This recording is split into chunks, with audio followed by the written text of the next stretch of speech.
চট্টগ্রাম দক্ষিণ জেলার অন্যতম উপজেলা সাতকানিয়া এউসিয়া ইউনিয়ন সংলগ্ন চোরামুনি আবাসন প্রকল্প বাইতুস সালেহ জামে মসজিদ ও ফুরকানিয়া মাদ্রাসার 15তম বার্ষিক সভা এবং আজকের মাহফিলের সম্মানিত সভাপতি মোহাম্মদ মামুন সওদাগর সাহেব, আজকের মাহফিলের যিনি প্রধান অতিথির কথা ছিলেন, এদেশের গণমানুষের মুক্তির ঠিকানা শহীদি কাফেলা, অসংখ্য গণিত শহীদের রক্তের বিনিময়ে অর্জিত সংগঠন বাংলাদেশ জামায়াত ইসলামীর চট্টগ্রাম মহানগরীর সম্মানিত আমির সাবেক এমপি জনাব আলহাজ শাহজাহান চৌধুরী সাহেব বারাকাল্লাহু তাআলা ফি হায়াতি মুহতারামের জন্য আমরা দোয়া করব। এরকম নেতা যেন মুসলমানের ঘরে ঘরে আল্লাহ তাআলা পয়দা করে দেন। আমিন বলবেন না? আরো জোরে বলে আমিন। বিশেষ অতিথি জনাব আবু বকর সাহেব, আমার পরে যিনি আলোচনা করবেন সমাপনী অধিবেশনে মাওলানা আনিসুর রহমান আনসারী সাহেব, আমার আগে আলোচনা করেছেন জনাব মাওলানা আব্দুল আজিজ শাকিরি সাহেব, আলোচনা পেশ করেছেন জনাব মাওলানা নুরুসফা মুবারক সাহেব, আলোচনা পেশ করেছেন জনাব মাওলানা আবু সালেহ সাহেব বারাকাল্লাহু তাআলা ফি হায়াতি। অসংখ্য সম্মানিত উলামায়ে কেরাম আপনাদের সামনে উপস্থিত হয়ে কোরআন এবং হাদিসের আলোকে মূল্যবান আলোচনা তারা পেশ করেছেন। আল্লাহ তাআলা সম্মানিত হুজুরদের আমলে, এলমে, হায়াতে, সম্মানে, ইজ্জতে সব কিছুতে যেন বরকত দান করেন। তাও আমিন বলবেন না? আর যদি বলবো আমিন। আমার পাশে বসা আছে আরেকজন আলেম জনাব হযরত মাওলানা হারুন রশিদ সাহেব বারাকাল্লাহু তাআলা।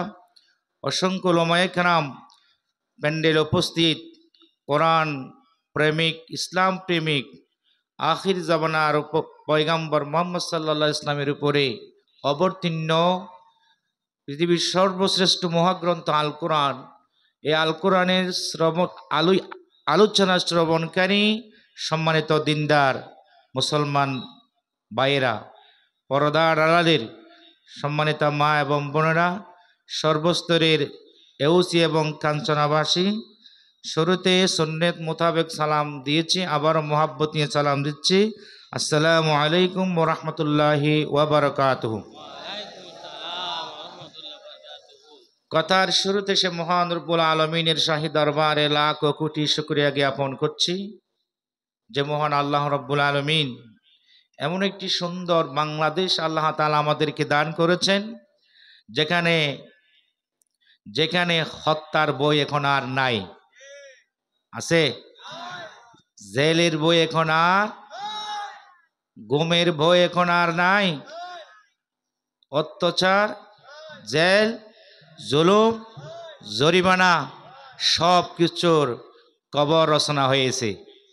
এখন 1971 সনে এদেশ যেভাবে অসংখ্য শহীদের রক্তের বিনিময়ে স্বাধীনতা লাভ করেছিলেন, 2024 এসে এদেশের তাবাল ছাত্র জনতার রক্তের বিনিময়ে আবারও এদেশের মানুষকে স্বাধীনতা উপহার দিয়েছে। আলহামদুলিল্লাহ, আমরা খুশি নে বেজার?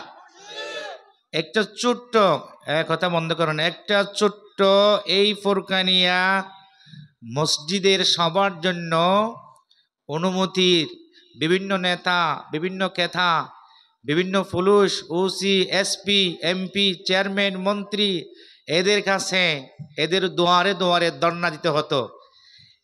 এই বাংলাদেশে এখন হাজার হাজার মাহফিল হচ্ছে, কোথাও কারো কাছে গিয়ে এখন অনুমতির আর প্রয়োজন হচ্ছে না, ঠিক কিনা বলেন? সেজন্য শুকরিয়ার দরকার আছে না নাই?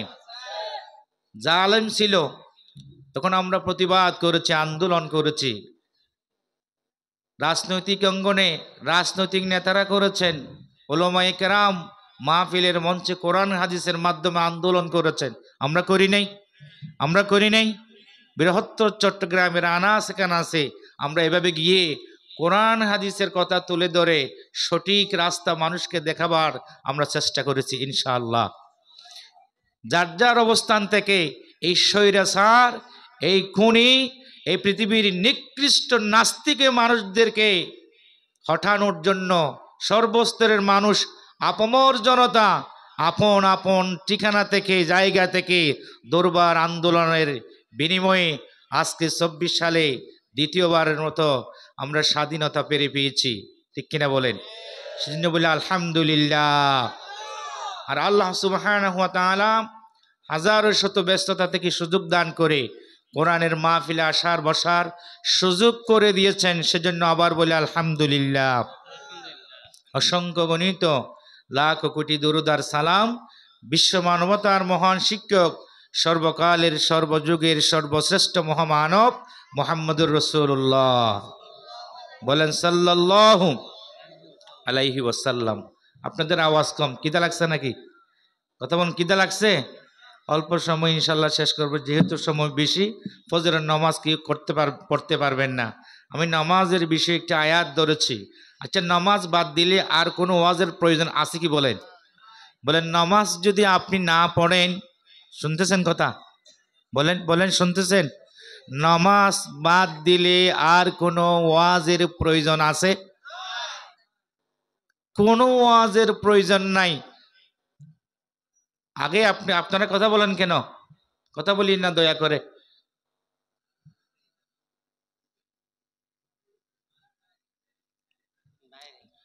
নামাজ বাদ দিলে আর ওয়াজের কোনো দরকার নাই। কি ওয়াজ শুনবেন? প্রিয় ভাইরা, নবী করিম সাল্লাল্লাহু আলাইহি ওয়াসাল্লাম বলছেন, আন আবি দারদা রাদিয়াল্লাহু তাআলা আন قال قال রাসূলুল্লাহ, বলেন সাল্লাল্লাহু, বলেন। রাজনৈতিক নেতারা বক্তব্য দেয়, কোরআন আছে নাকি? কথা বলেন না, কোরআন আছে? আরো জোরে বলেন না, কোরআন আছে? হাদিস আছে? দিন ধর্ম আছে?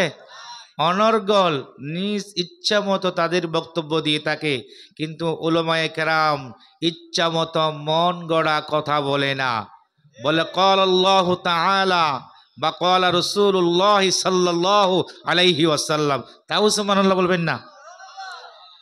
আন আবি দারদাই রাদিয়াল্লাহু তাআলা আন ক্বাল قال رسول الله صلى الله عليه وسلم, বলবেন না সাল্লাল্লাহু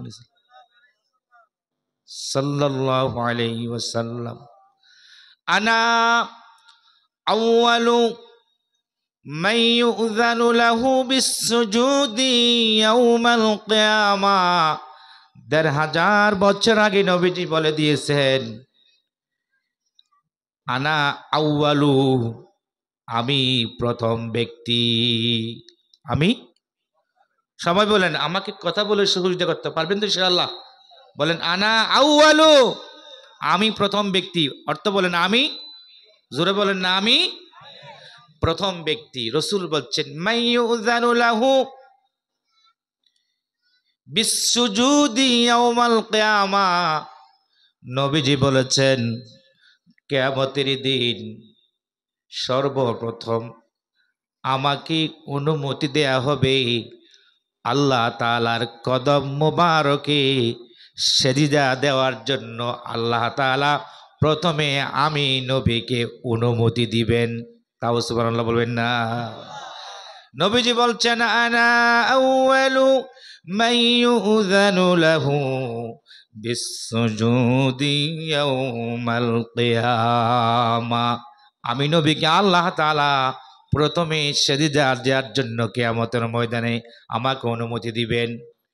এরপর নবীজি বলছেন, ওয়া আনা আউয়ালু মান ইউযানু লাহু আন ইয়ারফা'a রা'সাহু। আর যে সেজদা দেওয়ার জন্য অনুমতি দিবেন, আর আমি নবী যখন সেজদায় দেব, এই সেজদা থেকে মাথা উঠানোর জন্য আল্লাহ রাব্বুল আলামিন আমাকে বলবেন, ইয়া মুহাম্মদ। কি আপনারা এভাবে হাঁটছেন কেন? বসেন বসেন, এগুলো ডিস্টার্ব করলে বালার বালাগানা। এগুলো যারা দাঁড়িয়ে আছেন বসেন না দয়া করে, হাঁটতেছেন কেন? সব কিছু অফ রাখেন। কেন মস্কারি না, এটা কিচ্ছা না, কাহিনী না, আল্লাহ রসুলের হাদিস চলছে। বসেন আদবের সাথে, যত আপনার কথা থাড়া ব্যস্ততা সব কিছুকে আপনি বন্ধ করেন, থামান, এগুলোকে লাথি মারেন, একটা রসুলের হাদিস শোনেন। রাজি আছেন তো ইনশাআল্লাহ? রসুলের হাদিসের প্রতি মোহাব্বত আছে কি নাই? কাদের আছে হাত উঠে আল্লাহকে দেখান। আল্লাহ তোমার রসুলের প্রতি মোহাব্বত আমাদের বাড়িয়ে দাও, আমিন। তোমার রসুলের সুপারিশ আমাদের উপরে তুমি লাজিম করে দাও, আমিন। ডিস্টার্ব করবেন না তো?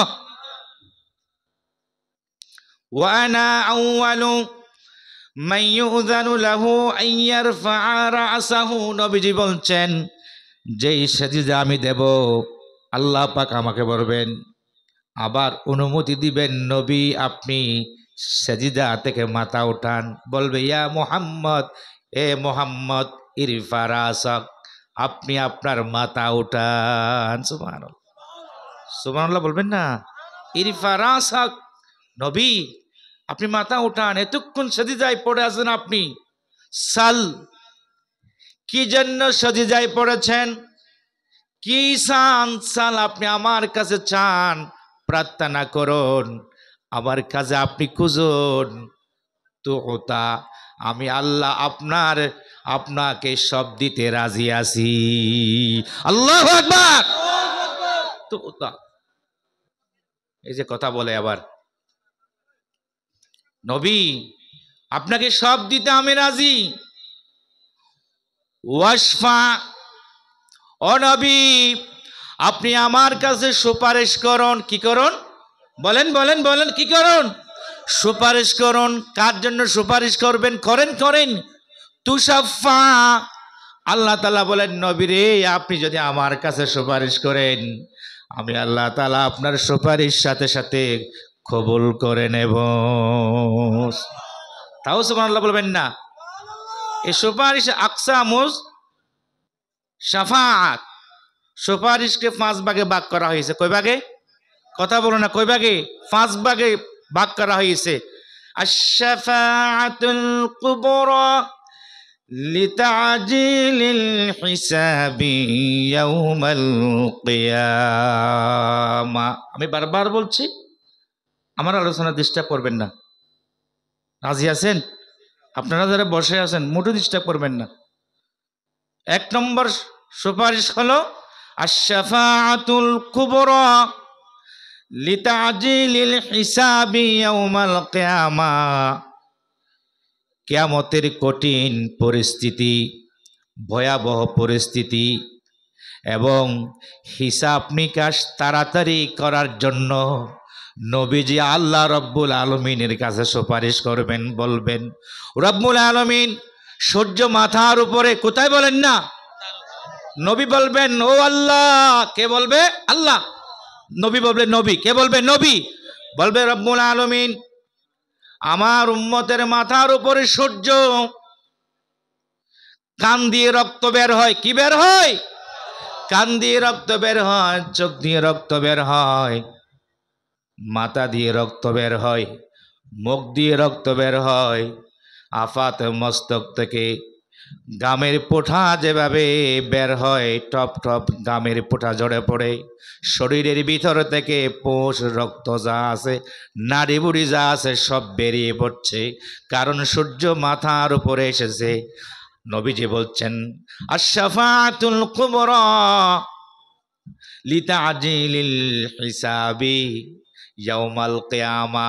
কিয়ামতের লম্বা বিখামসিনা আলফা সানা, 50,000 বছরের সমপরিমাণ যে দিনটা কিয়ামতের ময়দান হবে, ওই দিনের সূর্য মাথার উপরে এসে যাবে। মানুষের গর্মাক্ত অবস্থা, কঠিন অবস্থা দেখে নবীজি আল্লাহর কাছে সুপারিশ করবে, রব্বুল আলামিন আমার উম্মতেরা কষ্ট আছে আর কঠিন হিসাবের অপেক্ষা তারা আছে। নবীজি আল্লাহর কাছে সুপারিশ করার সাথে সাথে আল্লাহ তাআলা সুপারিশ কবুল করে কিয়ামতের শাস্তি, আযাব, মুসিবত, কষ্ট কমিয়ে দেবে। আর হিসাবের ক্ষেত্রে আল্লাহ তাআলা খুব তাড়াতাড়ি করবেন। এটা প্রথম সুপারিশ। এটা কি? কথা বলেন না, এটা কি? প্রথম সুপারিশ। এই সুপারিশের কারণে যেই কঠিন পরিস্থিতি কিয়ামতের ময়দানে এটা আল্লাহ তাআলা সহজ করে দিবেন, কষ্ট লাঘব করে দিবেন, হালকা করে দিবেন, আর হিসাবটা আল্লাহ তাআলা খুব তাড়াতাড়ি ব্যবস্থা করবেন। সুবহানাল্লাহ। 2 নম্বর হলো আশ-শাফাআতু আশ-শাফাআতু লিইদখালি কওমিন ফিল জান্নাতি বিগাইরি হিসাব বিগাইরিল হিসাব। 2 নম্বর সুপারিশ হলো কিছু মানুষকে বিনা হিসাবে জান্নাতে দেওয়ার জন্য নবীজি আল্লাহর কাছে সুপারিশ করবে। সুবহানাল্লাহ। ও আল্লাহ, নবীজি আপনার কাছে বিনা সুপারিশে কিছু মানুষকে জান্নাতে দেওয়ার জন্য সুপারিশ করবে। ও আল্লাহ, ওই দলে তুমি আমাদেরকে শামিল করে দাও। তাও আমিন বলবেন না কেন?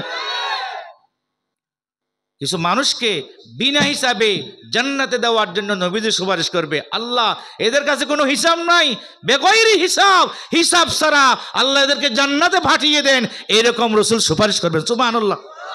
এটা 2 নম্বর সুপারিশ। অসুবিধা হচ্ছে?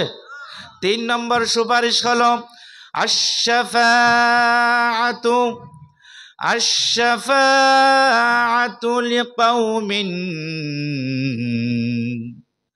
আশ-শাফাআতু লিকাওমিন ফি নারি জাহান্নাম। 3 নম্বর সুপারিশ হলো কিছু মানুষ ওয়াজাবাত আলাইহিম জাহান্নাম, ওয়াজাবাত আলাইহিম জাহান্নাম, কিছু মানুষের উপরে জাহান্নাম ওয়াজিব হয়ে গেল। কি হয়ে গেল? জাহান্নাম ওয়াজিব হয়ে গেল। হে ব্যক্তির জন্য জাহান্নাম ছাড়া কোনো উপায় নাই, এ ব্যক্তি অবশ্যই জাহান্নামে যাবে। নবীজি বলছেন ওয়াজাবাত আলাইহিম জাহান্নাম, এমন এমন কিছু মানুষ যাদের উপর আল্লাহ তাআলা যুযুক জাহান্নাম ওয়াজিব করে দিয়েছেন, এমন কিছু মানুষের জন্য নবীজি আল্লাহর কাছে সুপারিশ করবেন। আল্লাহ তাআলা এই মানুষের উপরে আপনি জাহান্নামকে ওয়াজিব করে দিয়েছেন, এদেরকে আপনি জাহান্নামে দিতে পারবেন না। আমি নবী তার পক্ষ হয়ে আপনার কাছে সুপারিশ করছি, আমার সুপারিশ আপনি কবুল করে তাদেরকে জান্নাতে দিয়ে দেন। সুবহানাল্লাহ। খুশির খবর না বেজারের খবর? কথা বলে না। খুশির খবর নাকি দুঃসংবাদ নাকি সুসংবাদ? সুসংবাদ। আর 4 নম্বর হলো আশ-শাফাআতু লিইখরাজিল মুআহহিদিনা মিনান নার। কিছু মোমেন নামদারি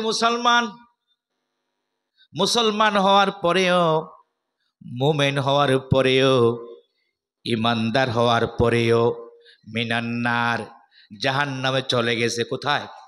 কথা বলেন কোথায়? লিইখরাজিল মুআহহিদিনা মিনান্নার, কিছু মানুষ জাহান্নামে চলে গেছে। নবীজি আত্মনে আল্লাহ পাকের কাছে বলে রব্বুল আলামিন, আমার উম্মতেরা দাও জাহান্নামের আগুনে জ্বলে, আর আমি নবীজি স্থির থাকতে পারি না। আশ-শাফাআতু লিইখরাজিল মুআহহিদিনা মিনান নার, আমি আপনার কাছে জাহান্নামে চলে যাওয়া, জাহান্নামের দাও আগুনে জ্বলন্ত মানুষগুলির জন্য আপনার কাছে প্রার্থনা করে সুপারিশ করে রব্বুল আলামিন, আপনি আমি নবীর সুপারিশ কবুল করে নেন। এই সুপারিশ যখন নবীজি করবেন, আল্লাহ তাআলা বলেন নবীরে আপনার সুপারিশ মঞ্জুর। জাহান্নাম থেকে তাদেরকে মুক্তি দিয়ে দিবেন। কোথায় থেকে? কথা বলেন। জাহান্নাম থেকে তাদেরকে মুক্তি দিয়ে দিবেন। ওই নম্বর হলো 4 নম্বর, 4 স্তর। 5ম স্তর হলো আশ-শাফাআতু লিজিয়াদাতিদ দারাজাতি ফিল জান্নাহ। জান্নাতের ভিতরে, জান্নাতের মধ্যে মানুষের মর্তবা, মানুষের সম্মান, মানুষের পজিশন, মানুষের মর্তবা বৃদ্ধি করার জন্য, বাড়ানোর জন্য নবীজি আল্লাহর কাছে বলবে রব্বুল আলামিন, ওই আমার উম্মতকে একটি আদানা দরজার জান্নাত আপনি দিয়েছেন, সুতরাং ওই উম্মতকে আরো একটি উন্নত মানের জান্নাত আপনি দেন। সুবহানাল্লাহ বলবেন না? আশ-শাফাআতু লিজিয়াদাতিদ দারাজাতি ফিল জান্নাহ, জান্নাতে মানুষের সম্মান, ইজ্জত, মর্তবা আরো বেশি বৃদ্ধির জন্য নবীজি আল্লাহর কাছে বলবে, সুবহানাল্লাহ বলবেন না? দুনিয়াতে সম্মান বাড়ে, জান্নাতে কি বাড়বে না? কথা বলে না ভাই? দুনিয়াতে সম্মান বাড়ে নেই, বলেন সম্মান বাড়ে, আখিরাতেও জান্নাতে বাড়ার সম্ভাবনা আছে না নাই? শুধু সম্ভাবনা নয়, আখিরাতে কিয়ামতের দিন জান্নাতে নবীজির সাথীও জান্নাতে থাকার ব্যবস্থা আল্লাহ তাআলা করে দিবেন। এক সাহাবী এসে নবীজিকে বলছেন, ইয়া রাসূলুল্লাহি, সূরা জুমারের শেষের সূরা জুমারের শেষে আল্লাহ তাআলা বলছেন, ওয়াকালুল হামদুলিল্লাহিল্লাযী সাদাকানা ওয়া'দাহু ওয়া আওরাসানাল আরদা নাতাবাওয়াউ মিনাল জান্নাতি হাইসু নাশা ফানি'মা আজরুল আমিলিন। কে বলেছেন? জোরে বলেন, কে বলেছেন? এক সাহাবী এসে নবীকে বলছেন, ইয়া রাসূলুল্লাহ, আমি আপনাকে এত মোহাব্বত করি, সুবহানাল্লাহ বলেন, আমি আপনাকে এত মোহাব্বত করি, এত ভালোবাসি, এত পছন্দ করি, আমি যেখানে যাই সেখানে আমার অন্তর, আমার মনটা আপনার সাথে লেগে থাকে। সুবহানাল্লাহ বলবেন না?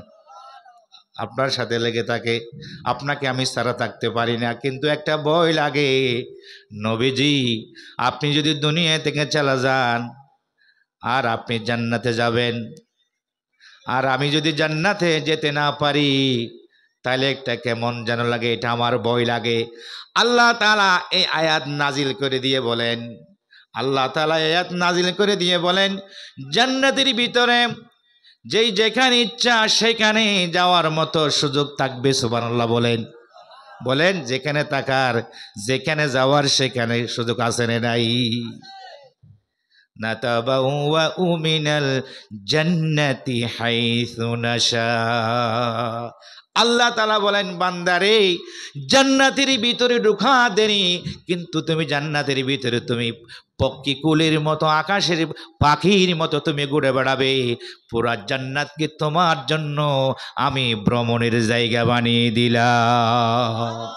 যেখানে ইচ্ছে সেখানে তুমি যেতে পারো, ঘুরতে পারো, জান্নাতের সব আনন্দ তুমি উপভোগ করতে পারো, জান্নাতকে তুমি দর্শন করতে পারো, সব কিছু তুমি দেখতে পারো।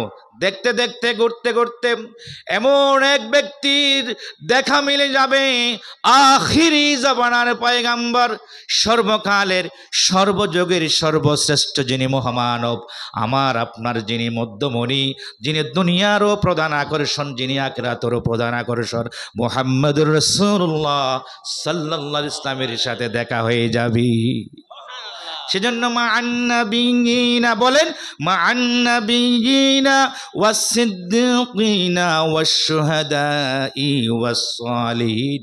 আল্লাহর কাছে দোয়া করবেন, মা'আন-নাবিয়্যিনা, ও আল্লাহ কিয়ামতের ময়দানে তুমি নবীর সাথে হাসর নাসর করিও। আমিন বলতে পারেন না? কোথায় কি বলেছে ও জানি না।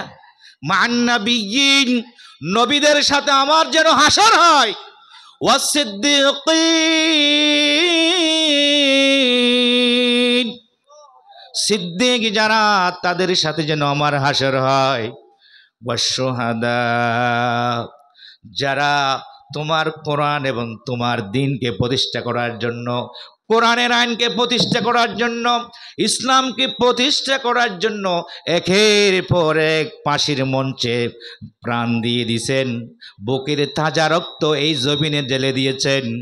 এই বুকের তাজা রক্ত জমিনে ঢেলে দেওয়ার কারণে এই দেশ স্বাধীন হলো, ঠিক কিনা বলেন?